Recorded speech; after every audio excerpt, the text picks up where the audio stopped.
C'est un pic de verre qui transperce le ciel de Londres. À 310 mètres, le Shard est à présent l'immeuble le plus haut d'Europe. Ça ne durera pas, dans quelques mois, il sera dépassé par un concurrent à Moscou. Il aura fallu 10 ans pour atteindre ce sommet et les critiques n'ont pas manqué. Mais pour son créateur, l'architecte italien Renzo Piano, la tour s'est rapidement incorporée au paysage, comme beaucoup de symboles de la City. C'est toujours un peu difficile d'accepter de nouveaux immeubles, mais le quartier de Saint-Paul était moderne à ce moment-là, vous savez. Et le problème n'est pas vraiment d'être contemporain ou pas, nous devons être contemporains. La mince et tranchante silhouette du Shard est unique à Londres, c'est aussi une des rares tours sur la rive sud de la Tamise. Mais le nouveau monument de la capitale n'est pas simplement un trait de design. Des fondations au sommet, chacun des 95 étages a sa fonction.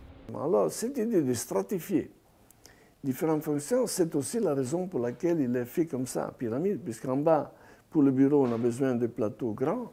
Et au fur et à mesure qu'on monte, bien sûr, les appartements, c'est beaucoup plus fin, jusqu'à la plateforme panoramique dans laquelle on a des plateaux qui sont 200 mètres carrés, même pas.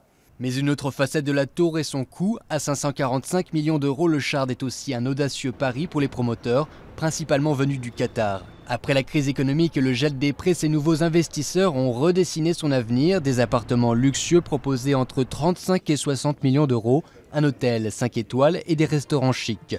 De quoi mettre fin au rêve de Renzo Piano d'en faire un bâtiment ouvert à tous.